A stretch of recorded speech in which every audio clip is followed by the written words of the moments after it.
Hello and welcome to the IIRSM East Anglia Branch webinar. I'm Julie Jarvie, one of the committee members, and we have Siobhan Williams here today, our speaker, and she is the Business Engagement Manager at UCAS and focuses on early years careers. She's going to give us some insights today into young people and their decision-making process in early career choices, and how we can engage in tomorrow's talent in the risk and safety management sector.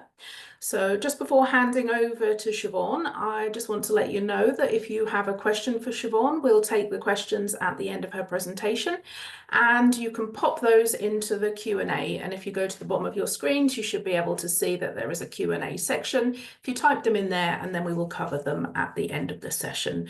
And as you might have heard, there was a message just saying we are recording this. So I will now hand over to Siobhan. Thank you very much. Thank you, and thank you for having me today and coming to this meeting. So a few of you might be wondering, why is UCAS talking about apprenticeships? You might be used to referring to us as a university admission system, but actually we've evolved quite dramatically over the last 4 years. There's been a couple of reasons driving that, but one of our main goals is to create a parity of esteem between apprenticeships as a pathway and full-time university courses. So today I'm going to talk through some of the data that we have that gives us an indication of how young people are making their decisions at the moment, the pathways that they're taking, their interest, and how we've evolved at UCAS so that we can help support our audience. You may hear me refer to young people. We do have a fairly significant audience that are classified as young people, as you can imagine, but actually we still do have about 25% of our audience that are classified as mature users as well. So we do have a real mixture of audience coming to utilise our services. So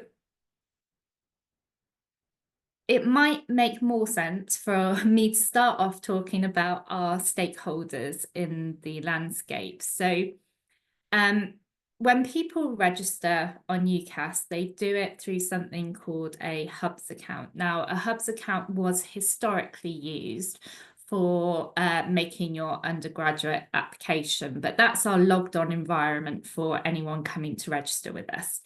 Now, we have roughly 1.3 million people in a year, active users utilising that platform. And it's evolved further than just being an undergraduate application process. We are trying to become more of a discovery platform so that people can really explore their career options earlier on.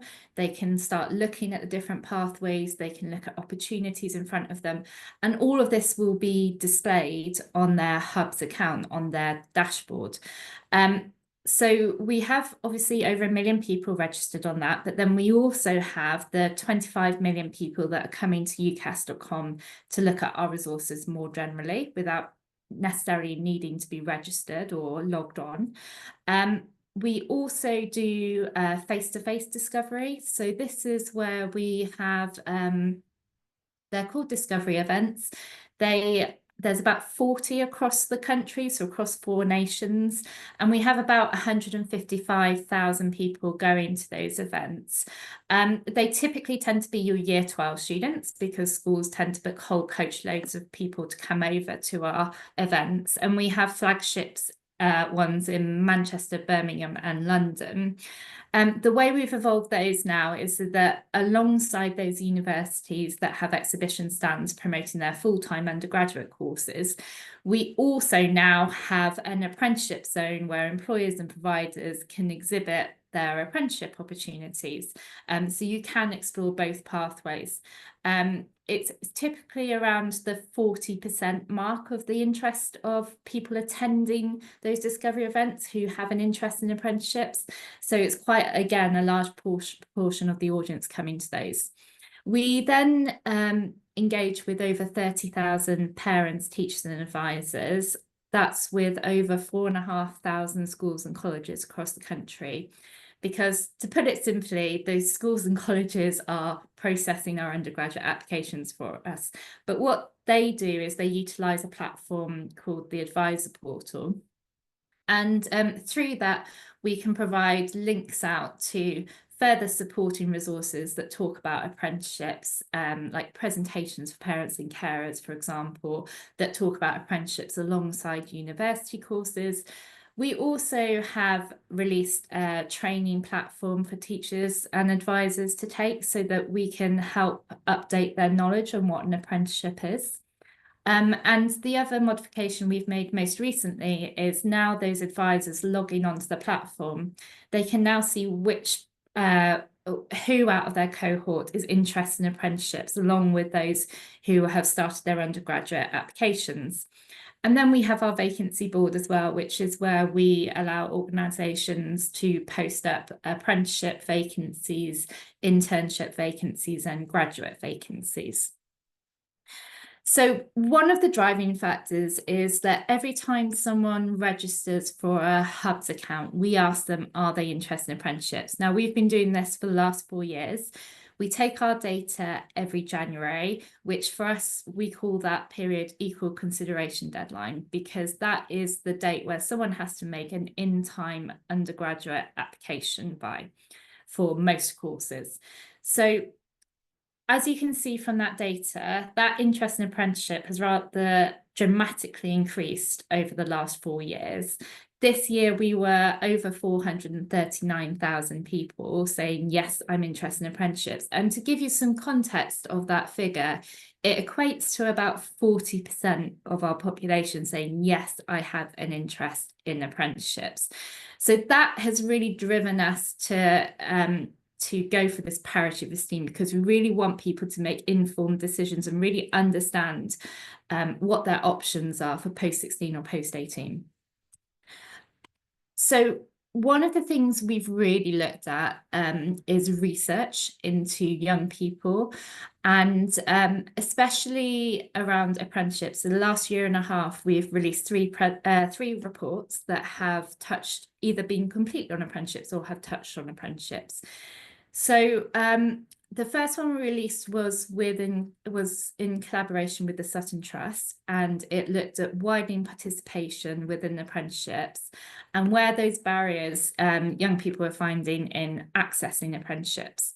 Then the next 2 reports were called Project Next Generation, and we surveyed 13 to 17-year-olds, and we really looked at what the driving factors were for them making their decisions, who the influences were, what interventions they were having at different points of their journey. And it's really like gold dust. So for anybody who's doing outreach work in schools or colleges, this data should really help inform the content and how you engage with young people if you have a look at it. So what I'll do is I'll send to Julie some links to these reports if you are interested in looking at it.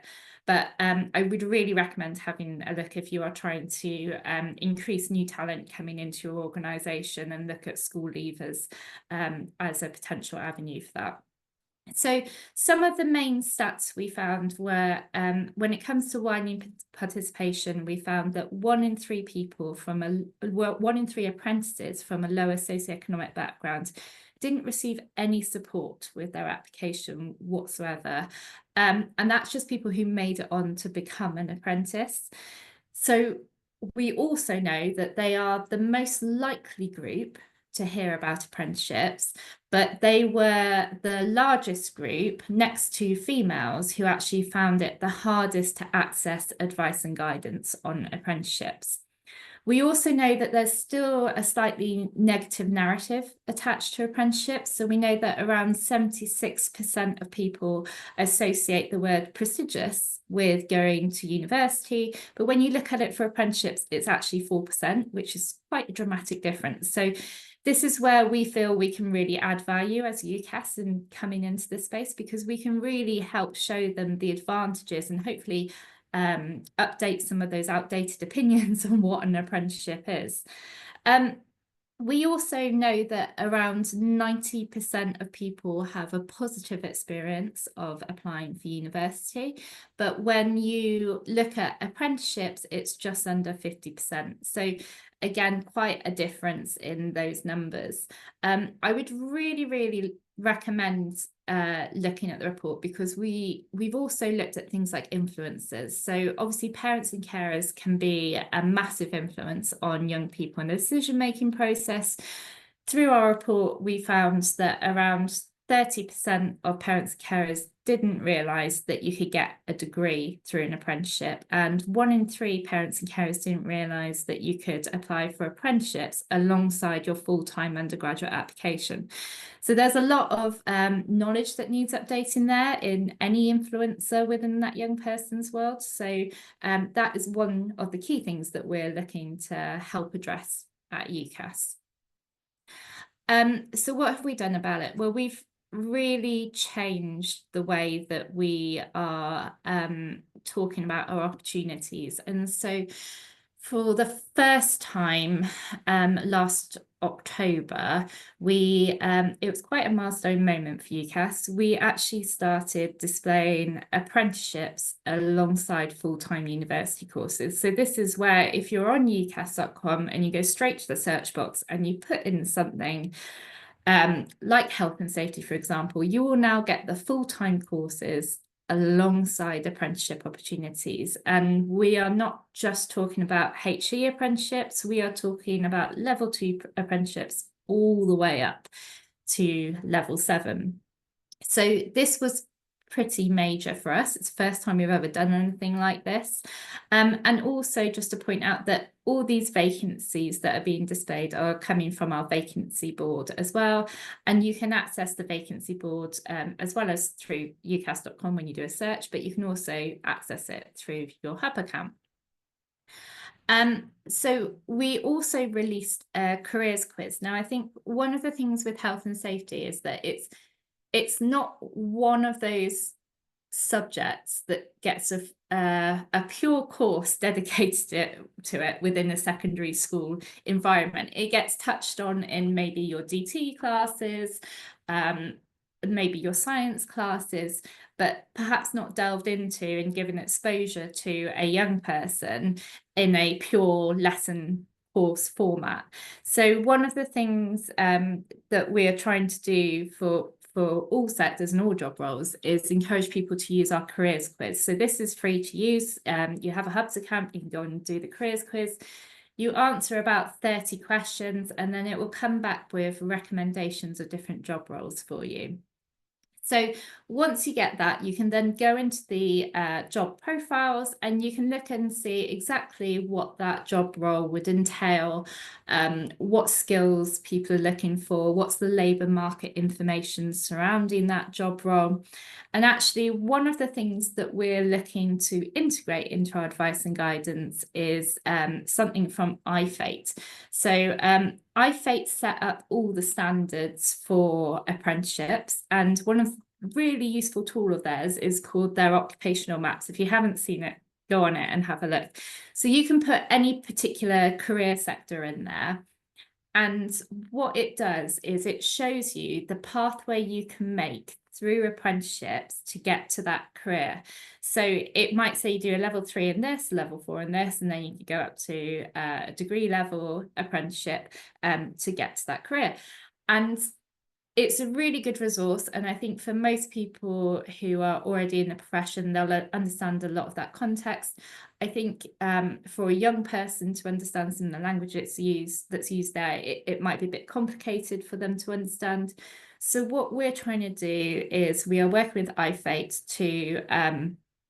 to integrate these occupational maps into our advice and guidance, so that when people see a level 2 or level 3 apprenticeship, they don't necessarily think it stops there and that's as far as they can go. They can actually see that if their ultimate aim is to get a degree at the end of it, they can carry on making that progression and the different standards that they could do that through.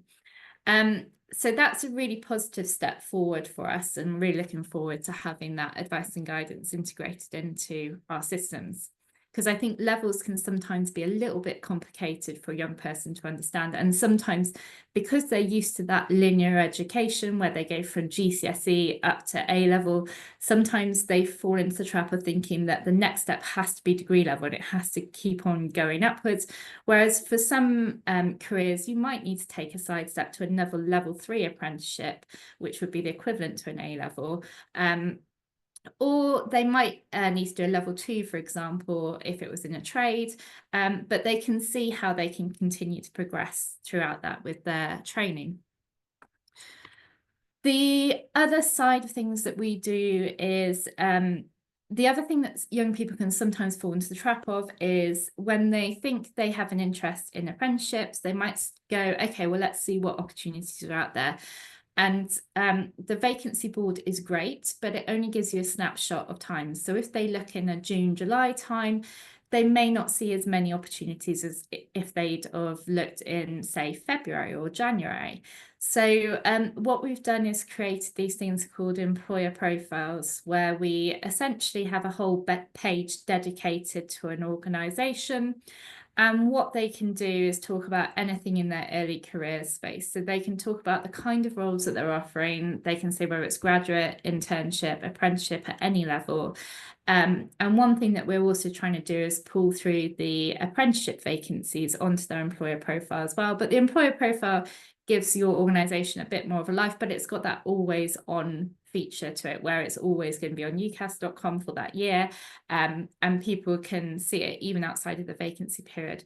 But things that we add onto it include things like video profiles to give it a bit more of a engaging feel to it for a young person. The other things we do is, so we have our vacancy board, and one of the things that we have worked on with the DFB is to develop an API that will transfer all the vacancies that are going on the Find the Apprenticeship service to UCAS. So anything that gets uploaded there will automatically be transferred to us, doesn't matter what the level is. We also allow people to post their vacancies directly through us, and it's free to post a basic listing, apprenticeship listing on our site. So, so we have everything that's coming from the Find Apprenticeship site, but then we also have additional vacancies that may not be uploaded through the Recruit and Apprenticeship site. So, so we've got a rather large database that we're showcasing to our audience. The really interesting thing that we've developed on this is something called Smart Alerts. So this is essentially when someone registers on our system, they can say what sector they're interested in. They can say things like what level of apprenticeships they're interested in, where are they living, how far are they willing to commute to, are they willing to relocate. So once they put in that data, and if they've opted into Smart Alerts, what we then allow the employer or the provider to do is then put in their criteria, and if it matches, then you can reach out and invite the applicant to apply and show them that they've been kind of highlighted to you as a candidate that may be of interest. So it gives a level of prestige to that person using the system as well, to see that they've been recognised for what they can offer. But also it's given us some extra interesting data. Now, I was looking at some of the data fields we had for 2024 entry. We don't have anything specifically on the health and safety sector, but there are ones that could cross over into the health and safety sector. So for instance, when you look at the business, admin and law area, we had about 31% of the people registered for Smart Alerts showing an interest in that particular sector. When you looked at retail and commercial, we had around 18%. When you looked at construction, planning and built environment, we had around 13%. So I think health and safety is one of those kind of lucky roles that can touch on so many different sectors. It's just that we need to work on creating that awareness of health and safety being a potential pathway for that young person who may not have considered it as a job role before. So some quite promising data there. The Smart Alerts are are a really useful tool for us just to make sure that essentially a employer, provider, or somebody who's registered on our system are matched to each other's criteria. So it's quite beneficial service. But it also is quite beneficial in terms of if you were, say, working in a fairly rural location that's hard to access, you probably know that for a level 2 or level 3 role, you are unlikely to have someone who's going to relocate for that particular position. So what this enables us to do is really pinpoint those people who are interested in the sector, and also look at things like location, for example, to try and match the two together. So that's just some more information on how people can register on the Hub account. One of the things I'm particularly proud of, and we've only just started doing this, we've started doing sector-specific application guides. So we've done 5 so far. We concentrated on business, finance, law, engineering, and digital. What we did was we drilled down into those sectors, we asked the experts, and we said, what makes a good application? So in terms of what are the assessments someone's likely to go through to go for an apprenticeship in this area? What are the questions that they might have? What are the skills that the assessors are likely to be looking for? And also, is there anything that they can do from a extracurricular perspective that would really add value to their application? So things they could go read, watch, listen to that could add value. So we've released 5 so far. We've got another 3 coming for construction, creative industries, and healthcare. We are always looking at ways that we can highlight careers, especially where there's skill shortages. So it is one of the areas, this is one of the areas that I'd like to look at and speak to our content people, see if there's anything we can do in this space for things like health and safety, for example. So they're really handy guides. So I'd say keep an eye out for them. If you have any thoughts on that, please feel free to get in touch with me, because it'd be interesting to hear about them. We've also released other pages as well. So we try and look at what advice and guidance would really help a young person. So for instance, there wasn't a lot out there on accommodation and relocating for apprenticeships. So that's as a young person, you know, looking at university, it's very obvious from that university you're applying for how they can relocate to get to that university. When you look at the same for accommodation for apprentices, it's a bit harder to find that information. So we tried to develop a resource that could really help them start thinking about whether or not they can relocate, what would it involve. We also looked at neurodiversity in apprenticeships. So we worked with Support Connect and really again, with universities, it's very obvious for full-time courses where that support is and how you can access it. They really make a big deal about that support. When you look at apprenticeships, that information is not so easy to find online. So what we did was we worked with Support Connect to really make these thorough pages that could help either a parent or carer or somebody looking at leaving school, going into an apprenticeship, understand what that support is, where the support is for the application, where the support is for the actual job role, where the funding is, and really understand that that support is still available under reasonable adjustments for that person to enter into a job or an apprenticeship. So we've got loads of really good advice and guidance pages. So if you want to have a look at them, if you just go to ucas.com/apprenticeships, you'll see all the information there. And it's really useful and really thorough. So what does the future look like? So I've already mentioned to you about occupational maps. So that's an example of how someone might go through the pathways to enter a social worker role. The other thing that we're doing at the moment, so I know I referred back to that in the positive experience in applying for university or apprenticeships. So one of the things we're actually releasing this autumn is something called a CV builder. So the feedback we get from employers is that a school leaver entering into a professional role, when they are applying through a CV, is not necessarily the quantity of application that they're receiving, it's quite often the quality of application they're receiving. So this is where we think we can make a bit of a difference. So we are building something called a CV builder, which essentially allows us to populate some of those fields already with some of the data they're giving us. But it also allows us to look at things like showing them good practice on how to build a good quality CV. And what we want to do is take them through that step by step, and then allow them to download a CV off UCAS, and then be able to submit it to organisations. So our research found that around 60% of businesses were still accepting CVs. So that was seen as our kind of first step at looking at that application process. And seeing if there's a role that UCAS can play in supporting young people and accessing careers. So keep an eye out for that. That should come out in autumn time.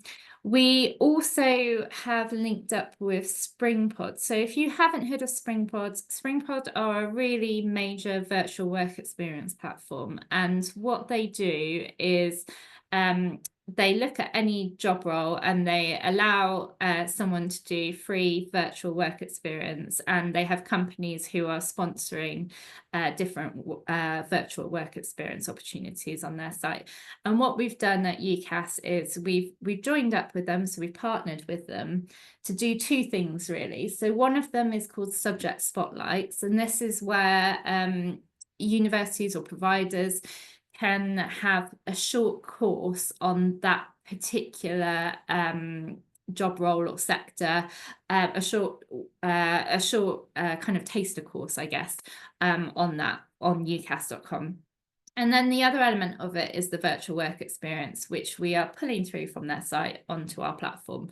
So we're trying to build up that those super curricular activities that can really add value to their application and help them taste what this industry or job role is actually like to do.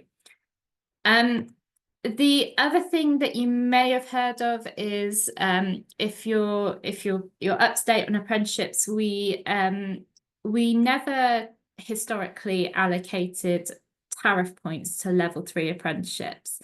So when we started looking at apprenticeships, one of our aims was to look at whether or not we could successfully allocate tariff points to level 3 apprenticeships, so they have the same parity of esteem as an A level or a T level.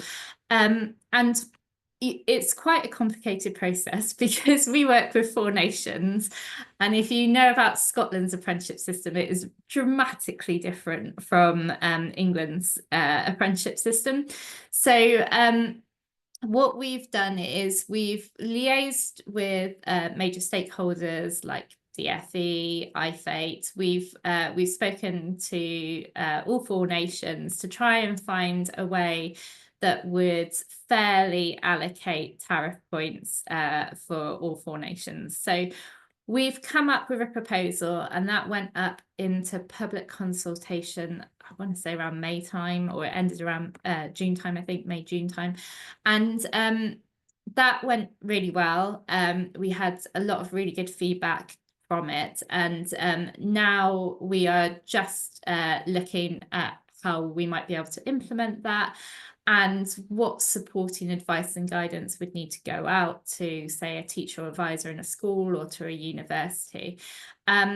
We will be making a public announcement on what the next steps are in a few months, so keep an eye out for that if you are interested in that. But the way that it can help is, for one thing, for somebody who, maybe a young person who goes into level 3 apprenticeship, it allows them to more easily access and go back into full-time education if that's what they want through university, by providing tariff point direction to those university providers or those college providers. But then also for those people who've done maybe a level 3 apprenticeship with, say, an independent training provider, who then want to progress onto a HE apprenticeship within say, a university setting, what it allows that to do is it just makes it a bit easier for you to go from that level 3 to that HE apprenticeship by changing providers. So it should have a couple of benefits to it, and you shall see updates shortly. One other thing that I just thought it'd be worth mentioning is that as UCAS, we obviously hold quite a lot of data. And this data provides us about 50 different data points on any one user. So if they've registered to if they have registered to access our careers side of things, and apprenticeships, what that does allow us to do is also targeting. So for us, that means that we can look at, again, things like location, area of interest. If it was, say, a digital engineering sector, which typically suffers from gender imbalance, what we can do also is look at things like gender. We can look at widening participation with polar quintile. And what that means is that for an employer or provider, it means that we can help them gain exposure to groups of people that they typically find it hard to engage with. So it means we can do that through either social media, or we can do that via email. So there's lots of different ways that we can actually reach out to our audience. And I think from our perspective, we have a massive benefit in that we are a fairly well-known organisation. So obviously in schools across the country or colleges across the country, you know, we are quite often the organisation that their cohorts are encouraged to register with. And it means that it comes with quite a lot of trust factor from those schools and colleges, from young people, but also from parents and carers who are used to hearing our name. So I think for us, we can really take advantage of that in terms of pushing out exposure for job roles or sectors that aren't well known with young people. We can really help people engage with exploration, but also we can also we get really good open rates. So for things like emails, we tend to get quite high open rates because of our organisation, that trust value. So that is everything in a nutshell. My email is there if anybody would like to speak with me directly, or maybe drill into any more of our data. Feel free to add me on LinkedIn if you'd like to. We also have a UCAS early careers page if anybody wants to engage with that. And I don't know if anybody has any questions at all. Thank you, Siobhan. That was a brilliant presentation, and I think quite different for us because we quite often have health and safety topics, but I think we really need to start engaging with the sort of wider audiences to get people into the profession. There's definitely a shortage of health and safety professionals, and we need to encourage people into the profession. And I think starting with young people is a great way to do that. And I think it's really interesting now, it's not just about school leavers. Having these graduate apprentices is really interesting. And well, this month we're taking on some graduate apprentices in our business, and it's, you know, really exciting that people can get that degree level qualification. So I think that's brilliant. And we do have a couple of questions in the chat, so I'll start with the first one. We have Farid, and welcome Farid, who is dialing in from Algeria at the moment. Now, I'm not sure, I might end up answering this question, but I will read it out, and Siobhan, you might be able to answer it, but I do have an answer for this. Okay. I am an oil, gas, drilling, health and safety environment officer with 13 years experience, but I do not hold any diploma. I'm looking for an online 1 or 2 year health, safety, environment or risk management diploma program. Thank you. Okay.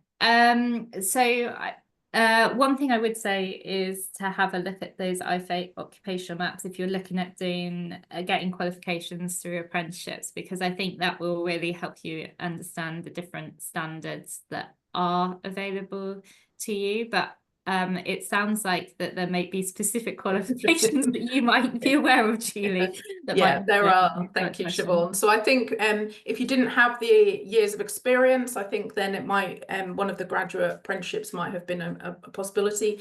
But actually, with the work you're doing, you're already in a role. What you need to be looking at is something like the NEBOSH qualifications, which you can do remotely. You can do them online. They are diploma level. So I think that would be the best option for looking at for you, Fareed. Thank you for that question. The second question we have is from Robert. My nephew missed a placement for UniPlace. Should he speak to UCAS to discuss if there is an apprenticeship option available for him? Yeah, I think if you go to ucas.com/apprenticeships, or if you go straight to ucas.com and you hover over the discover element for which is on the top bar, you'll see apprenticeships on there. My first recommendation would be to start looking at that. I mean, it can be really varied as to the level of support a school or college has time to give for talking about apprenticeships. Now, every school and college now has something called the provider access legislation, which means that they should be giving a set number of contact points for any one person going through their school career from alternative providers like apprenticeship providers, things like that. So what I would say is that I don't know if your child is still in school. It sounds like if they've missed it, then perhaps they've finished now. There are loads of really good resources on our site for them to start exploring. So if he knows what sectors he's interested in, then you could start looking at things like our industry guides, which will start looking at any particular industry and give you a bit more detail and suggestion of job roles within that industry. But also, I would look at the employer profiles so that if he is going to consider apprenticeships, I would say if he's looking at higher education apprenticeships, so that's level 4 and upwards up to master's level, then actually they do tend to recruit the academic year beforehand. So if he's looking for like a September 2025 start date, they'll probably start recruiting in the 2024-2025 academic cycle. So I would say that there will be, between now and especially February, March time, you will see a lot of apprenticeship opportunities come up. I would recommend having a look at keeping on looking at those because they will keep changing. And obviously with apprenticeships, there's no one standard start date, end date like there is for UCAS, for undergraduate. So you don't want to miss out on any opportunities. So look at the employer profiles, get a wish list together of those organisations that you want to apply to, but also keep looking at the vacancy boards just to check like when new opportunities who don't have employer profiles come up that are available in that sector. There is also, if he has lost that school contact or isn't with that school anymore, you can also look at people like the National Careers Service. So they actually have a advice line that people can call into for careers advice. So you might also want to maybe think about having a call there if there's any questions that you haven't been able to answer, or any other pathways that you want to start exploring as well.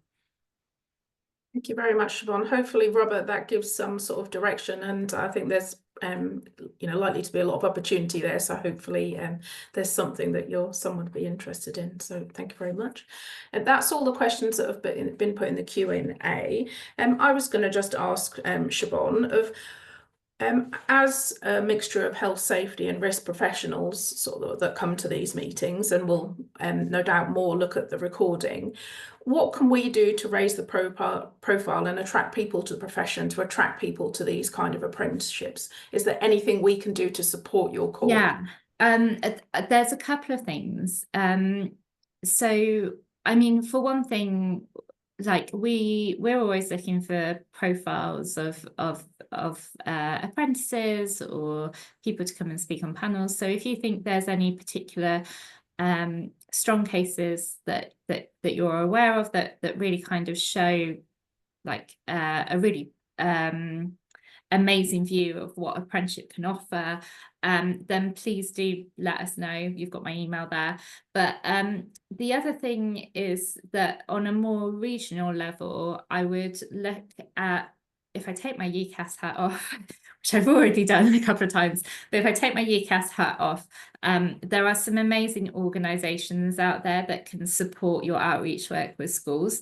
So for one thing, every region will have a careers hub. So that careers hub is set up to help like the schools and colleges and employers to interact with each other.